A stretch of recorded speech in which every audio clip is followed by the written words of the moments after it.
The Rock has returned to Monday Night Raw. It is day one, January 1st, 2024. This is Gigantic Pop. I'm Glenn Rubenstein, joined by Matt Morgan and Raj Giri. And tonight, it was teased a former WWE champion will be showing up on Monday Night Raw. Everyone was sitting there with bated breath when they announced Jinder Mahal was coming to the Monday Night Raw ring.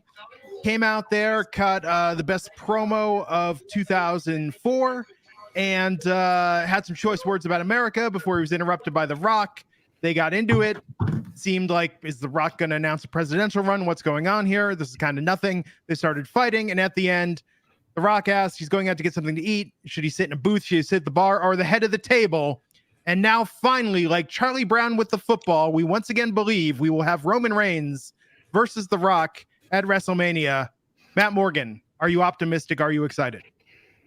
Yeah. Oh, yeah, I'm excited. Again, this company, I know we sound like complete kiss-ass company here, but how else do you explain it? This company's running on all frigging cylinders like I've not seen, I'll say, in decades. And they do have Elimination Chamber from a stadium in Australia in February. So I know there were reports out there that the government in Australia, they wanted The Rock to appear on that show. But again, I could see them wanting him to appear, but you don't do The Rock versus Roman Reigns at an Elimination Chamber. That's a WrestleMania match. There's not many larger than life matches that you have. And that's really one of the only ones left. I mean, CM Punk versus Steve Austin, there's a handful. So with that said, do you then, if it's going to be Mania for Rock and Roman Reigns, Rock sounds like a band, then Cody's got to finish the story is all I know. So he better win that damn title at then the next pay-per-view versus Roman or something. There have been some rumors that, and as we're recording, Raw is still happening, that Damian Priest might cash in tonight and win the title. So what if you did Cody versus Damian Priest for that world title? And then CM Punk versus Seth Rollins, there's no belt involved. And then the Rock versus Roman. Because Rock versus Roman, again, that's the kind of match that will draw in fans that normally wouldn't watch. I know my daughter, her friends, and granted, it's a small sample size, but they would watch that, you know. Yeah. It would bring in lapsed fans. It's larger than life. It's just bigger. And that's what WrestleMania has always been. As far as just championship matches at Mania, though, I really wanted to see the quote unquote final four, but for WWE, Roman versus Cody. Cody finishes the story, and then Punk beating Rollins for the other title. That's a pretty cool way, but still, with the way you're saying it, the potential there's even more matches because now the title is being put in a slightly lesser light. No offense to Damian Priest, if you're saying Damian Priest cashes and beats Seth for it. I don't know. I just know what a great problem to have. What a great problem. Yeah. You have too many main event matches on your hands. It's pretty nice. Right. It is crazy though. So per Sean Ross Sapp, Triple H says he's gonna have an announcement on WWE's preview show on Thursday. Triple H is gonna have an announcement, so we might get some more clarity then as to what is happening. I'm sure they're gonna let this reverberate for a few days. They're gonna own the news cycle as far as sports and wrestling media for going into this week, which is great because this is not normally a very busy time of year. And I think it's interesting though. But Matt, to your point, the thing with Cody is good, but that, again, that doesn't really widen the audience. I have to say, though, I feel like, we just talked about this on our Best of 2023 episode, that Roman Reigns and Sami Zayn was such an epic story, and what followed it has been okay. But if you have The Rock, the Bloodline story, Roman story is going to get white hot again. Because if not, I would say, you know what, it's time. Let's pass it to Cody. Let's do something new. Let's do a reset, a reboot, whatever. But I'm very interested to see what happens with the Bloodline when you throw The Rock into the mix. Wow. I mean, there's so many possibilities. Depends how long they have The Rock for as well. I would like to see them go into it a little bit more with the family lineage. You know what I mean? Like, what does that mean for Solo Sikoa? There's just so many ways you can go with this, and I'm excited as hell. Like, again, this company keeps hitting it. I keep sounding like a fanboy for him, just automatically putting this company over, but I can't help it. He lies I was. What has happened to us? Hey, we're supposed to be cynical. We were always the anti-WWE podcast back in the day. Always. Well, it was impossible for me to watch, if you guys remember. I'd be like, guys, yeah, it was brutal. Yeah, let me make it clear. No checks. They did not send me a charcuterie board for Christmas. Nothing from WWE. By the way, that's a hard word to say. That charcuterie board was from Peacock, not from WWE. Okay, there you go. It was a media event. Thank you for clarifying, Raj. Yes. Thank you for clarifying. But no, I think with The Rock, this is amazing. Now, this was spoiled today because The Rock was in Pasadena at the Rose Bowl. Nick Khan was spotted in the background of a photo that The Rock took today. People knew this was happening. Matt, when Jinder came out, were you immediately like, well, this has got to be a swerve? This is too dumb for this to be the announcement of the former champ tonight when Jinder Mahal. Yeah, I mean, that crowd certainly, I think, was not happy that was the reveal. Well, what about Braun Strowman? That's also a very good. When I saw him, I'm like, that's a good misdirection because he's a former champion. Yeah. Raj off the air was saying, oh, I thought Andrade was debuting. Andrade would have gone probably as bad as Jinder with that WWE audience tonight. If they did it the way they did it tonight, like when they used Jinder as the foil to do it, and then like if Andrade's music hit, that wouldn't have worked at all. And even while that was happening, I was like, okay, it's got to be The Rock now because it's not Jinder. So it was brilliantly done. I thought it was really well done. I thought the that last line because when The Rock was like, when I go out in San Diego tonight, should I go to the booth? And it's kind of like, the crowd kind of got quiet. They didn't know where he was going with it. Should I go to the bar? I like bars. And the crowd still didn't know where he was going. And then, man, that head of the table line, that was, The Rock does it like no other. And he's looking pretty free. And you looking extra jacked. I mean, Jinder's a big guy, and he Rock made Jinder look tiny. And Jinder got some shots in. When's the last time somebody hit The Rock in a WWE ring? Yeah. That's the most shots The Rock has taken, I think, since maybe Rusev. Did Rusev get anything on The Rock? I don't even think he did. I'm trying to remember. The Wyatt family sure as hell didn't. No, that was time. They did after, right? And then John Cena made the save. Did he? I'll have to go back and check. Anyhow, good. Jinder's theme still slaps, by the way. I contend. Oh, I love it. Really good. It used to be on my workout. Used to be. Yeah. Those lists evolve, but yeah. No, it's exciting though. So for Cody Rhodes, I mean, I don't know if he was going to have the World Heavyweight Championship. He should have won it when the belt first was announced, when he was in the contention for that, right? I mean, they could. Oh, sorry. Go ahead, Matt. No, what do you mean? Well, it just seems weird that like now, because when that belt was announced, it seemed like, oh, this is the consolation prize for Cody because he lost to Roman at WrestleMania. So it's weird that now, over a year later, it's going to be like, well, Cody, now you get the consolation prize. You weren't the first, but now we're going to give this to you. I don't know. I mean, I feel bad. And I think that it is weird because the Cody does have an exceptionally strong fan base in WWE, but unfortunately, Raj, to your point, like The Rock is just going to, bring 100 times more in terms of media exposure, 10 times more in terms of audience, potentially. Like it's a much bigger deal.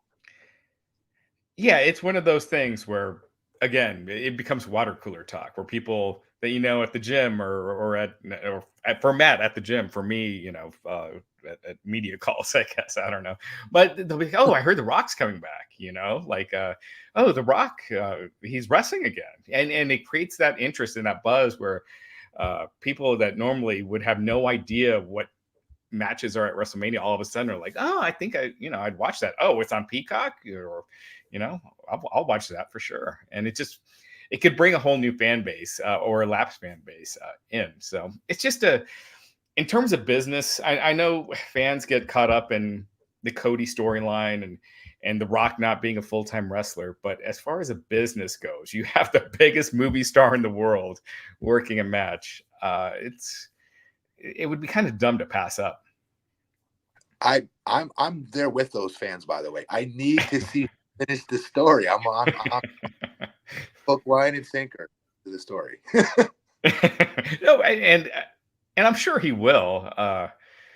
But you don't pass this opportunity up, right? No, you don't. And then here's the other question, okay? What about the rumors? I don't know if there have been rumors or not, but the math that's involved in what Roman would have to do and hold on to the title until sometime in 2025, I believe, to pass Hogan. Is that right? Yes, it would be this Something year. like- I think he would pass it. Yeah, like November or something like that. It's quite a while away still, but my point is, no other wrestler is going to get within 3 mile of that ever again, in my opinion. So the question is, do they that route? And wow, imagine Roman goes through that. Roman knocks off Cody again, beats The Rock, and then beats Hogan's record. Yeah. I don't know, man. Yeah, I don't have to make that. Yeah, the Rock versus Roman Reigns versus Cody is a big match. Roman versus The Rock is a dream match, and I think that's kind of where the differences are. Of course. Do they then not burn off, but do they then slot, if they can make Punk versus Stone Cold happen at Mania, do they do Punk versus Rollins in Australia? Well, again, unless they have Damian Priest cash in or something, and then you have Punk versus Rollins and Priest versus Cody. You still have Cody getting a world title win, or you could do Punk versus Roman at Elimination Chamber. I mean, not Punk, sorry. Cody versus Roman at Elimination Chamber, and Cody wins it there with The Rock's help. The Rock comes in, the bloodline interferes. The Rock comes in. Australia gets what they wanted. The government with The Rock making an appearance. And Cody finishes the story not at WrestleMania, but I don't think it ever had to be at WrestleMania. It doesn't have to be. It's just a better, ribbon tie as a right. But my point is that not my point. My question to you, Raj, is why the hell is it someone why is Australia government calling shots on who WWE should? No, I don't get that. Who do they think they are? Saudi Arabia? Well, apparently they're paying big money, and they're willing to pay even bigger money if The Rock is there. So, and the money talks right now. Still crazy. That's still wild. Sorry. After it didn't happen last year, I'm like, okay, The Rock's not wrestling again. If last year was the year to do it in LA, but clearly something happened. I don't know, man. This is just nuts. This actually blows up all expectations for WrestleMania, and I have to give WWE credit for that, because we have felt for the past month like we knew exactly where we were headed towards. Yeah. And now this is much different. We got a couple super chats. Thank you, everyone. I know we're doing this at a quick react at a different time. The Token Dom, $10, saying The Rock popping up on Raw and a possible future match build. This has to look real nice while they're still working out this TV deal for Raw. Ooh, good point. Very good point. Yeah. I wonder what this does for the TKO stock price tomorrow morning. I don't think it affects the stock price. The TV deal would affect the stock price, but just a TV angle, I don't think would. But you've got to think they're partners. If they're talking with WBD, if they're talking with ABC and FX, they're the same company. But that them seeing this buzz happening, this is like the perfect time for it happening. And so you've got to think that it just improves their positioning. Yeah. Bigfoot Sneakerhead 999 saying, I believe Cody will wrestle somebody else and finish the story at SummerSlam because Roman isn't losing at WrestleMania. I believe Cody will wrestle somebody else. Yeah, SummerSlam. Wow. I'm sorry, Matt, you cut out there for a second. No, I was just thinking. BFS. I wonder who do you think Cody's going to do it against? Do you think it's going to be a cashed in Damian Priest with the secondary title, or can I ask a dumb question? Could Damian Priest cash that in on anybody, or does it have to be Raw? I believe you could cash it in on anyone because they've done that in the past, right? Where a Raw person. Yeah, Austin Theory went for the U.S. title, didn't he? Yeah. Yeah. Okay. Aim high, Austin Theory. Aim high. Poor kid. The Yeah. poor kid playing it away too. I was like, come on, guys. Ugh. Yeah. Yeah. I don't know, but it's exciting. I mean, I like not knowing, Raj. I'll tell you that. I like not knowing. same here. It took everything that was predictable going in for the next few months and all of a sudden made it very unpredictable. And yeah, the timing was great because there's reports that Mercedes Moné is very close to inching a deal with AEW, and this kind of dampers that down a little bit, you know. A little bit. The Rock, still freaking Rock.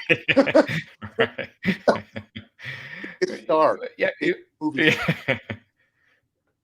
Yeah. Wow. Yeah, it's crazy, man. I mean, tonight.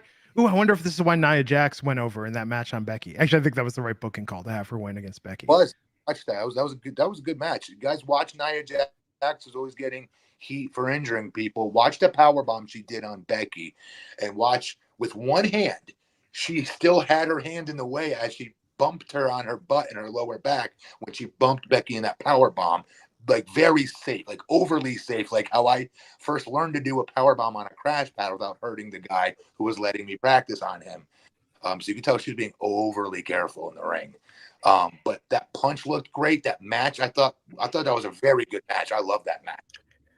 Yeah, it was And good. it makes the rematch, I think, bigger. Like if Becky beat Nia, I would think it'd be done, and over. But Yeah, now kind of burying you her a want to little see, bit. yeah, You now built- you want to see Becky. You built her. You built a. That's how good Becky is. She can lose a match like this, and she's still quote unquote fan and super popular, selling merch. Everybody buys a ticket to see her. Say what you will, they do. It hurts her in that manner, and now she's a sympathetic babyface going uphill against Giant because they rebuilt Nia with this win. This was good. Yeah. No, I agree. I mean, all in all, it was an okay show. I think right now Seth and Drew are going on. I mean, this looks like a good, hard-hitting match. Priest cashing in will make it much more interesting. Can I say one last thing? R-Truth Please. has been R-Truth. I know it's silly, and usually any kind of like in wrestling, the term we would use is like a grab ass segment or playing grab ass out there, which is basically just joking around or not taking it seriously. But his segments are freaking hilarious. Like, I'm not gonna lie, I was laughing like a little at his segment. It really wasn't that funny, man. I'm like, but it is. You don't get it. Yes, it's super. And I this might be a stretch, but hear me out. But it reminds me of Sammy and the Bloodline, where it was done to be a short, few week comedy thing, and then all of a sudden it gets over with the crowd, and it leads to something bigger. It's still got a while to go, but like when he was tagging in the neutral corner and tagged himself in, and then how about when he corks his fist when Miz holding JD and he's gonna go punch JD's holding Miz, and he goes sorry Miz, I love you. Miz ducks it and he punches JD in the face. I just think or I'm just getting old and corny. It could be that too. Yeah. No, I thought R-Truth was great. He just kills it. Yeah, he's a lot of fun. And I think him joining the Judgment Day would be good way to keep that fresh. Although Dominic Mysterio, the booze, the heat. Oh man, love it. In his hometown tonight. Yeah. You were saying Raw was all right. I thought it was one of the better, and granted, it's not done yet, so we can't completely judge it. But I thought it was one of the strongest shows they've done in a while. The one thing I do feel like, unfortunately, it looked like Vinci got injured. Hopefully he's okay. But they spend a lot of time on the matches with guys that they never use on pay-per-view, and Imperium being one, Otis and Chad Gable. They didn't wrestle tonight, but in general, they're used a lot on the TV. But they don't have matches on pay-per-view rarely. And so it just makes it feel like you're watching a lot of filler. Whereas if they gave a lot of these guys more big matches on pay-per-views, it wouldn't seem like you're seeing as much filler. So that's the one. Priest is cashing in. Yeah. Oh. Yeah, we'll see if it's real. Let's see. It looks kind of like a fake cash in, but we'll see. The rumor was that he's winning tonight. Okay, he's giving the And- briefcase to the ref. Oh no, wait, McIntyre just stopped that. Thanks, Drew McIntyre. Oh yeah. Oh, yeah. So I'm like 20 seconds behind you. Okay. Oh, is All right. McIntyre going to win this? That'd be good for Drew. We still have 2 minutes. Let's see. Yeah, Drew hitting. Oh, foot on the rope. This is All like right, that sketch comedy, a sorry. two-man booth where they're watching it on different delays, saying what's happening. Right. No, I think Okay. Drew McIntyre could definitely use a win. I mean, Seth, though, Seth's going to be hot no matter what. Seth has definitely built that title up considerably, so it'll be interesting to see what happens. But I'm not seeing Priest getting back up yet. But Yeah, so I know us watching TV on this podcast is probably not the most intriguing. Hey, television, but it's almost done. Yeah. While we wait, what did you guys think of Punk's portion? Well, he's coming next week. They just announced him for next week's Raw. They showed the house show stuff tonight. Yeah, which He's was there really smart. backstage. Yeah, he was at the show. You know, it's something I've always wondered why WWE didn't do that more, is show clips from house shows to make you feel like you need to go. And for decades, they haven't done that, and they did it tonight, and I thought it was a really brilliant move, and they mentioned it in promos, and so I feel like they're seeing their house show attendants doing huge numbers, and they're like, all right, let's keep it up. That my bad. I should have said that No, it's all part. good. That's what I meant. Oh yeah. Oh crap! Did I break up? No. you're You good, sounded dude. good. Oh, Seth retained. Okay, so and we'll see if anything happens with Damien, or is Damien gone? Yeah, it's interesting. I mean, they keep dragging out these cash-ins. I don't know when it happens right the day after or even the night of. That's kind of Like they did with Edge the other night. Yeah. I still can't call Edge Adam Copeland. What'd you guys think of World's End? What we got you here? I liked those last matches. I did not like my boy losing the title, but again, I'm a complete mark for MJF, right? So as a mark, I didn't want to see him lose the title, right? But I'm interested to see what they do with Joe. Monster Joe is always a good champion that I've seen. As with TNA, he was great. So I'm excited for Joe, obviously, as a friend, right? But as a fan of MJF, I don't ever like seeing him lose. Hopefully when he comes back from injury, they get him back on track with being normal MJF and not, this overly over baby face that they had him doing, But time will tell. We'll see. Yeah. Okay, It looks like Barmageddon's he's going to on. be out for a little. Yeah. So okay, no cash in. So that about does it. So we'll be back with another episode this week, sometime. Can I? Somebody wrote that. I don't know if you guys saw the press scrum on AEW. Pop. Tony Storm was outstanding as usual on that the press scrum. She was in character the whole time, and she made a brilliant tease that Mercedes Moné in a match, and she's putting pressure to sign this big, free agent superstar, and then stand up and deadpans to the camera and goes, "And when director, I'm going to kick your ass." It was so well done. She's so good. It was really good. Tony Storm has been a revelation this last year. She's been awesome. I mean, last year, I guess, but yeah, she's been amazing. And you're asking people to suspend their disbelief with the black and white stuff and blah blah blah. I'm on board for it. I'm fully on. I have no problem with it. I love it. Same. Yeah. The only thing I didn't like was Tony Khan not taking off that stupid wig and sunglasses during the press conference. But what are you gonna do? Okay. Well, guys, we'll be back this week, maybe Thursday, maybe this weekend with a full Gigantic Pop podcast. Just wanted to hop in today, say hey, Happy New Year to everyone, and give our reaction. Roman Reigns, The Rock, WrestleMania happening. Well, they're certainly teasing it more than they have in a while. So definitely seems like it's happening. Yeah. But whether it's WrestleMania or Elimination Chamber, we'll see. But it's got to be WrestleMania, right? How do you not do it there? It will. Okay. There you go. We'll catch you back here later this week for a full podcast. Take care, everybody. Have a great night. Happy New Year. We'll see you next time on Gigantic.